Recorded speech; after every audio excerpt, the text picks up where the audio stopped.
क्या रानाडे एक महापुरुष थे? उनका व्यक्तित्व निस्संदेह महान था। वो भीमकाय व्यक्ति थे।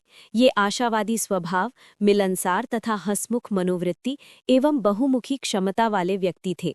उनमें सच्चाई थी जो सब नैतिक गुणों का संगम है, और उनकी सच्चाई इस प्रकार की थी जिसका वर्णन कार्लाइल ने किया है। वो दंभपूर्ण आत्मश्लाघी सच्चाई नहीं थी, वो स्वाभाविक सच्चाई थी।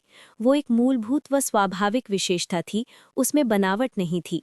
वो न केवल डीलडौल तथा सच्चाई की दृष्टि से बड़े थे, बल्कि प्रतिभा के भी धनी थे। रानाडे एक उच्च प्रतिभा संपन्न व्यक्ति थे, इसमें किसी व्यक्ति को संदेह नहीं हो सकता। वो उच्च न्यायालय के मात्र एक वकील तथा न्यायाधीश ही नहीं थे, बल्कि वो प्रथम श्रेणी के अर्थशास्त्री, प्रथम श्रेणी के इतिहासकार, प्रथम श्रेणी के शिक्षाविद तथा प्रथम श्रेणी के धर्म तत्वज्ञ भी थे। वो राजनीतिज्ञ नहीं थे। कदाचित ये अच्छी बात है कि वो राजनीतिज्ञ नहीं थे, क्योंकि यदि वो राजनीतिज्ञ होते तो हो सकता है कि वो महान व्यक्ति न हो सकते। जैसा कि अब्राहम लिंकन ने कहा था, राजनीतिज्ञ ऐसे व्यक्ति होते हैं जिनका हित लोकहित से अलग होता है और जिनको, अर्थात उनमें से अधिकांश को, समूह के रूप में लिया जाता है, और वे ईमानदार मनुष्यों से काफ़ी हटकर होते हैं। रानाडे यद्यपि राजनीतिज्ञ नहीं थे, परंतु राजनीति के पारंगत विद्यार्थी थे। वास्तव में भारत के इतिहास में रानाडे के समकक्ष व्यापक विद्वत्ता, प्रचंड बुद्धि तथा दूरदृष्टि वाले किसी व्यक्ति को ढूंढना कठिन होगा। ऐसा कोई भी विषय नहीं था जिसे उन्होंने छुआ न हो और जिसमें उन्होंने गूढ़ता व महारत हासिल न की हो। उनका अध्ययन विशाल स्तर का था और वो हर प्रकार से पूर्ण विद्वान थे। वो न केवल अपने समय के मापदंड के अनुसार, बल्कि किसी भी मापदंड के अनुसार महान थे। जैसा कि मैंने कहा है, महान व्यक्ति बनने का कोई भी दावा सच्चाई तथा प्रतिभा में से किसी एक पर या इनके संयुक्त रूप पर निर्भर नहीं होता। यदि रानाडे में ये दो गुण ही होते और इनसे अधिक गुण न होते तो उनको महान नहीं कहा जा सकता था। महान व्यक्ति होने की उनकी उपाधि, उन्होंने जो सामाजिक कार्य किए थे, जिस तरीके से वे कार्य किए, उस पर निर्भर करती है। इस संबंध में कोई संदेह नहीं हो सकता। रानाडे को एक इतिहासवेत्ता, अर्थशास्त्री या शिक्षाविद की अपेक्षा एक समाज सुधारक के रूप में ही अधिक जाना जाता है। उनका संपूर्ण जीवन ही समाज सुधार के लिए अनवरत अभियान में समर्पित रहा। समाज सुधारक के रूप में उनकी जो भूमिका रही है, वही उनके महान होने की उपाधि का आधार है। रानाडे में साहस तथा दूरदृष्टि दोनों ही थे, जिनकी आवश्यकता सुधारक के लिए होती है। जिन परिस्थितियों में उनका जन्म हुआ था, उनमें उनके साहस और दूरदृष्टि का बराबर का महत्व था। जिस कालखंड में वो जन्मे थे, उसमें ये बात केवल अचरज की बात होती कि उनमें पैगंबर की सी दूरदृष्टि थी। मैंने तो ये बात यहूदी दृष्टिकोण से कही है। रानाडे का जन्म 1842 में किर्की के युद्ध से लगभग 24 वर्ष बाद हुआ था। उस युद्ध में मराठा साम्राज्य का अंत हो गया था। मराठा साम्राज्य के पतन ने विभिन्न लोगों के अंदर विभिन्न प्रतिक्रियाएं उत्पन्न की। नातू जैसे कुछ लोग इस बात से प्रसन्न थे कि ब्राह्मण पेशवा का अभिशप्त शासन समाप्त हो गया है, परंतु इस बात में कोई संदेह नहीं हो सकता कि महाराष्ट्र में अधिकांश लोग इस घटना से स्तंभित रह गए थे। जब समूचा भारत विदेशी गिरोहों के बढ़ते कदमों से घिरता जा रहा था और भारत की जनता को तिल तिल करके क्रमशः दास बनाया जा रहा था, तब यहाँ महाराष्ट्र के नन्हे से कोने में एक हट्टी कट्टी जाति रहती थी जो ये जानती थी कि स्वतंत्रता क्या होती है। उसने स्वतंत्रता के लिए भरपूर लड़ाई लड़ी थी और मीलों तक इसकी स्थापना की थी। अंग्रेजों की विजय से उनकी ये अनमोल थाती समाप्त हो गई थी। इस बात की कल्पना की जा सकती है कि किस प्रकार महाराष्ट्र की सर्वोत्तम प्रतिभा पूर्णतया भौचक्की व हैरान हो गई थी और उसके सामने पूर्णतया अंधेरा छा गया था। ऐसी महान विपत्ति के प्रति क्या स्वाभाविक प्रतिक्रिया हो सकती थी? ये होनी के आगे आत्मसमर्पण और घुटने टेकने के अलावा और क्या हो सकता है? इस पर रानाडे की क्या प्रतिक्रिया हुई? ये अत्यंत भिन्न रूप में हुई। आशा थी कि जो गिरे हैं वे उठेंगे भी। वास्तव में उनके अंदर एक नया विश्वास उपजा जो इस आशा का आधार था। मैं उनके ही शब्दों का उद्धृत करता हूँ। मैं अपने धर्म के दो सिद्धांत के प्रति अनन्य आस्था व्यक्त करता हूँ। हमारा ये देश आशा का साकार रूप है। हमारी ये जाति ये श्रेष्ठ जाति है। वो आशा तथा विश्वास के नवीन सिद्धांत को केवल प्रस्तुत करके ही चुप नहीं बैठे, उन्होंने इस आशा की प्राप्ति के प्रश्न पर भी अपना ध्यान दिया। इसकी पहली आवश्यकता वास्तव में पतन के कारणों का निष्पक्ष विश्लेषण करने की थी।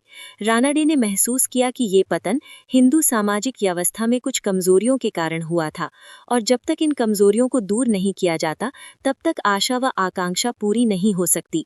अतएव उन्होंने नवीन सिद्धांत के बाद कर्तव्य के लिए आह्वान किया था। ये कर्तव्य हिंदू समाज में सुधार करने के कर्तव्य के अलावा कोई और कर्तव्य नहीं था। अतएव सामाजिक सुधार उनके जीवन का एक प्रमुख उद्देश्य हो गया था। उनके अंदर सामाजिक सुधार की भावना विकसित हुई और इसका बढ़ावा देने में उन्होंने कोई कसर बाकी नहीं छोड़ी। इसके लिए उन्होंने जो तरीके अपनाए उनमें बैठकें करना, शिष्टमंडल भेजना, भाषण व उपदेश, लेख, साक्षात्कार व पत्र शामिल थे। ये सब कार्य उन्होंने निरंतर व अथक उत्साह के साथ किए। उन्होंने अनेक सभाओं, सोसाइटियों की स्थापना की। उन्होंने कई पत्रिकाओं को स्थापित किया, परंतु वो इससे संतुष्ट नहीं हुए। वो सामाजिक सुधार के काम को बढ़ावा देने के लिए कुछ ऐसी चीजें चाहते थे जो अपेक्षाकृत और अधिक स्थायी और अधिक व्यवस्थित हों। अतएव उन्होंने सामाजिक सम्मेलन नामक एक अखिल भारतीय संगठन की स्थापना की। वो भारतीय राष्ट्रीय कांग्रेस का एक सहायक था। सामाजिक बुराइयों पर चर्चा करने के लिए वर्षानुवर्ष बैठकें होती थीं। रानाडे हर वर्ष उसके वार्षिक अधिवेशनों में उपस्थित होते थे, जैसे कि ये उनकी तीर्थ यात्रा हो। वो सामाजिक सुधार के हेतु कार्य व उद्देश्यों को प्रोत्साहित करते थे। सामाजिक सुधार के कार्य व उद्देश्यों को प्रोत्साहित करने में रानाडे ने बहुत उत्साह दिखाया। इस पीढ़ी के बहुत से लोग इस दावे पर शायद हंसेंगे, जेल में जाना भारत में शहादत का काम हो गया है। इसे देशभक्ति का काम तथा साहस का काम माना जाता है। अधिकांश लोग जो अन्यथा ध्यान देने के अयोग्य होंगे और जिनके मामले में ये कहना ठीक ही हो सकता था कि वो बदमाश व दुष्ट थे, जिन्होंने राजनीति को अपने अंतिम सहारे के रूप में अपनाया था, जेल में जाकर वे शहीद हो गए हैं और उन्होंने नाम और प्रसिद्धि प्राप्त की है, जो कम से कम कहने के लिए तो अति विस्मयकारी है। यदि जेल के जीवन में वैसी यातनाएं होती जिन्हें तिलक जैसे व्यक्तियों तथा उनकी पीढ़ी के लोगों ने सहा था, तो इस विचार में कुछ सार होगी। जेल के जीवन में आज कोई आतंक या भय नहीं रहा है।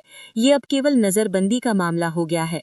राजनीतिक कैदियों को अब अपराधी नहीं माना जाता, उनको एक अलग श्रेणी में रखा जाता है। उनको किसी कठिनाई या परेशानी का सामना नहीं करना पड़ता। उनकी प्रसिद्धि या प्रतिष्ठा को कोई ठेस नहीं पहुंचती और उन्हें अलग नहीं रखा जाता। इसके लिए किसी प्रकार के साहस की आवश्यकता नहीं। परंतु जब जेल के जीवन में, जैसा कि तिलक के समय में था, वास्तव में यातनाएं थीं, राजनीतिक बंदी समाज सुधारक से अधिक साहस का दावा नहीं कर सकते थे। अधिकांश लोग ये महसूस नहीं करते हैं कि समाज एक व्यक्ति के विरुद्ध सरकार की अपेक्षा कहीं अधिक मात्रा में अत्याचार और दमन चक्र चला सकता है। दंड की प्रक्रिया में ऐसे कौन से दंड की व्यवस्था है जिसकी तुलना बहिष्कार के दंड की गंभीरता व मात्रा से की जा सके? अधिक साहस किस में होता है?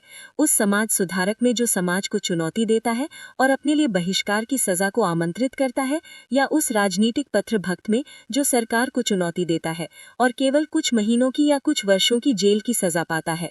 इनमें एक और अंतर है जिसे समाज सुधारक तथा राजनीतिक देशभक्त द्वारा दर्शाए गए साहस का अनुमान लगाने या मूल्यांकन करने में प्रायः ध्यान में नहीं रखा जाता।